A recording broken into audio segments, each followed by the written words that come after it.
Perencanaan usaha kerajinan untuk pasar lokal. 1. Pengertian pasar lokal dan potensinya. Pasar lokal adalah pasar yang membeli dan menjual produk dalam suatu kota tempat produk itu dihasilkan. Bisa juga dikatakan pasar lokal melayani permintaan dan penawaran dalam satu kota.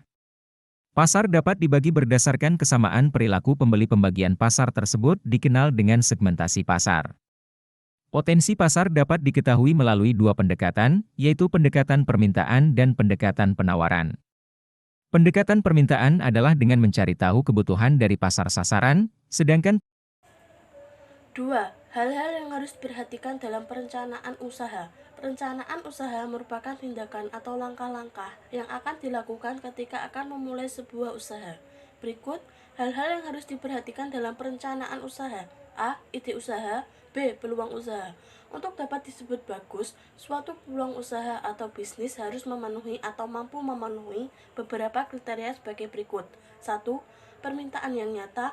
2. Mencapai tujuan. 3. Ketersediaan sumber daya dan keterampilan. 4. Kompetitif. Dan 5. Pengembalian investasi. C. Analisis peluang usaha dengan analisis SWOT. Analisis SWOT adalah suatu kajian terhadap lingkungan internal dan eksternal perusahaan. Analisis SWOT meliputi kekuatan, kelemahan, peluang, dan ancaman. D.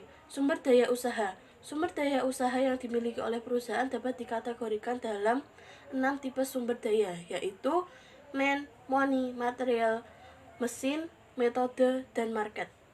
E. Administrasi usaha. Administrasi dalam arti sempit merupakan kegiatan yang meliputi catat-mencatat, surat-menyurat, pembukaan ringkasan, ketik-mengetik agenda, dan sebagian yang bersifat teknik ketata-usahaan. Administrasi usaha terdiri atas berikut. 1. Perizinan usaha. 2. Surat menyurat.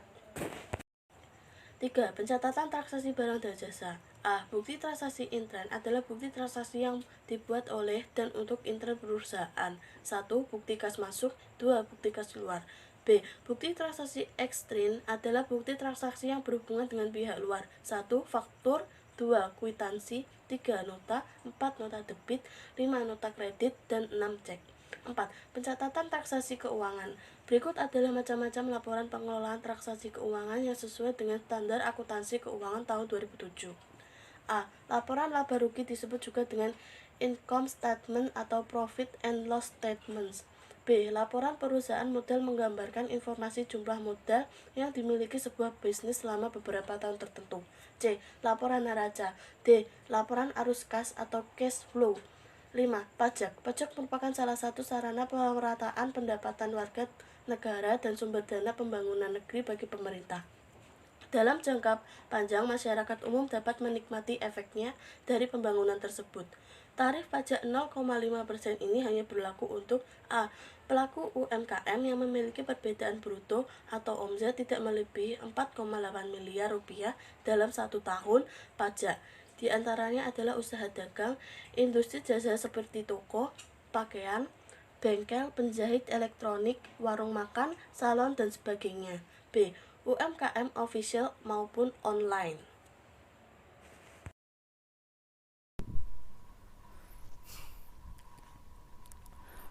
Upaya menjaga kesehatan dan keselamatan karena bergantung pada bahan, alat, dan proses produksi yang digunakan pada proses produksi. 1. Pencarian ide produk. Ada beberapa hal yang difikirkan untuk ide yang akan dikembangkan sebagai berikut. Apakah objek inspirasi yang akan dijadikan kerajinan budaya lokal? Produk kerajinan apakah yang akan dibuat dengan inspirasi tersebut? Siapakah targetnya? Bahan apa saja yang akan dipakai? Warna dan motif apa yang akan diaplikasikan? Adakah teknik pewarnaan tertentu untuk membuat kerajinan tersebut? Bagaimana teknik dan proses pembuatan kerajinan tersebut? Alat apa yang dibutuhkan? 2. Membuat sketsa ide-ide produk. Rencana atau rancangan dari produk kemudian dituangkan dalam bentuk sketsa atau gambar. 3. Rasionalisasi. Proses selanjutnya adalah dengan rasionalisasi atau memilih ide terbaik dengan mengevaluasi ide-ide yang muncul dengan beberapa pertimbangan teknis seperti di bawah ini. A. Bagaimana cara menggunakan produk tersebut? Apakah material yang ada sudah tepat untuk mewujudkannya? Apakah memungkinkan untuk diproduksi dengan teknik produksi yang ada saat ini? Bagaimana proporsi dan ukuran yang sesuai untuk produk tersebut agar mudah digunakan oleh calon konsumen?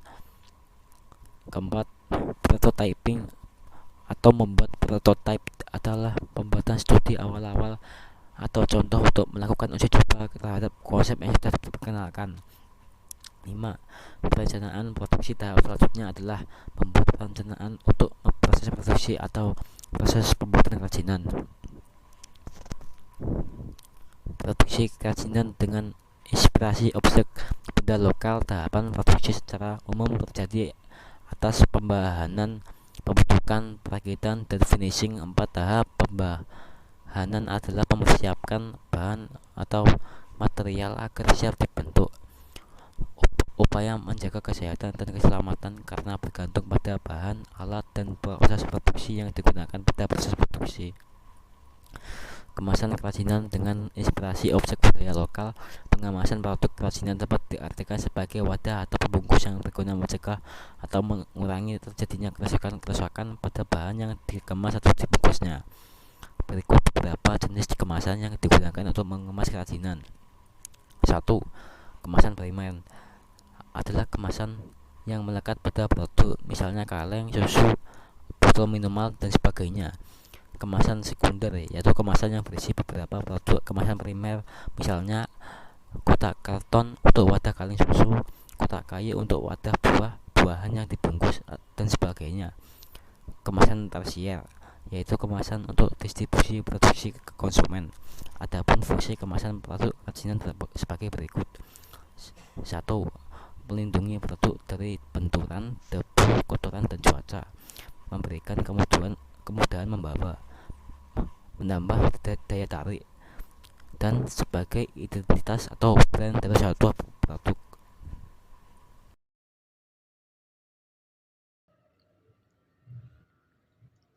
C. Perhitungan harga jual produk kerajinan untuk pasar lokal.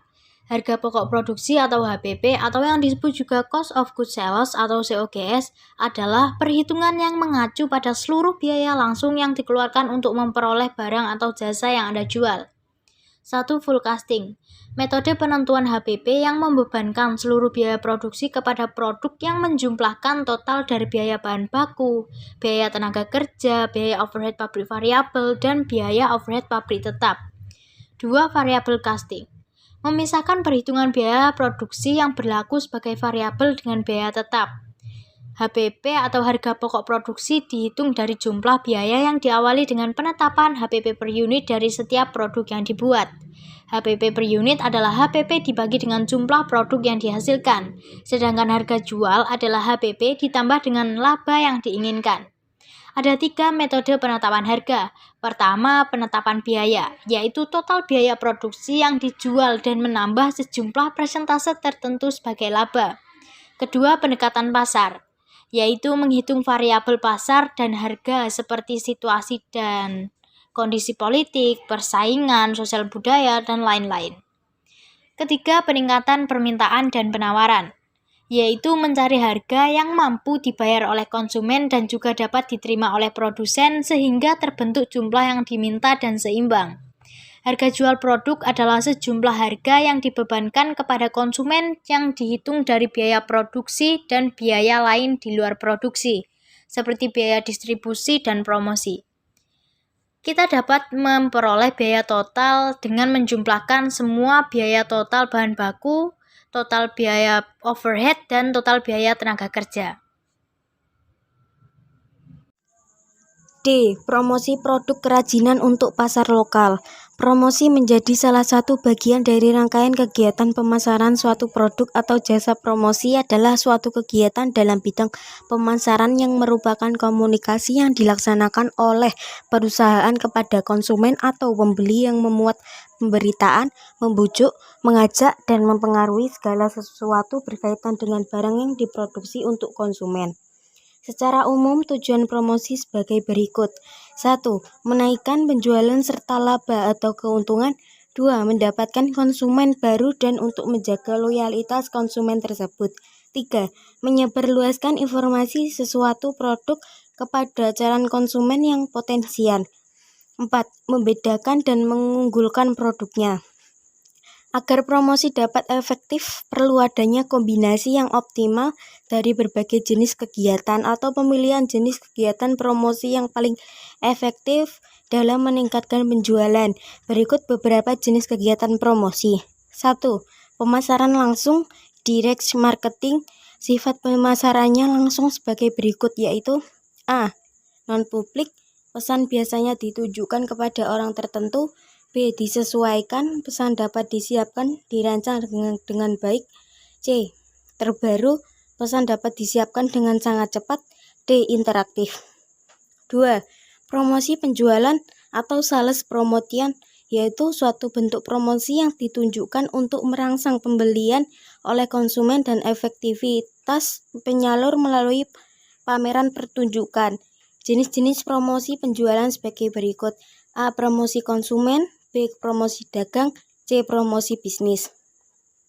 3. Penjualan tatap muka personal selling, yaitu bentuk promosi secara personal dengan presentasi lisan dalam suatu percakapan dengan calon pembeli. 4. Publisitas. Publicity adalah bentuk promosi non-personal mengenai pelayanan atau kesatuan usaha tertentu dengan jalan mengulas informasi atau berita tentangnya yang bersifat komersial. 5. Periklanan advertising adalah bentuk promosi non-personal dengan menggunakan berbagai media yang ditunjukkan untuk merangsang pembelian. Periklanan menawarkan suatu produk kepada konsumen dengan cara mengemukan alasan supaya membeli produk yang ditawarkan. E. Sistem konsinyasi produk usaha kerajinan untuk pasar lokal. Konsinyasi merupakan proses transaksi dagang antara dua pihak dengan cara penitipan barang. Sistem penjualan konsinyasi dapat kita gunakan untuk memasuki pasar modern, misalnya supermarket atau pasar tradisional yang terdiri atas warung makan, toko, warung, atau toko jajanan. Dengan sistem konsinyasi, penetrasi pasar barang dagangan akan cepat menyebar dan tidak perlu lagi menunggu konsumen.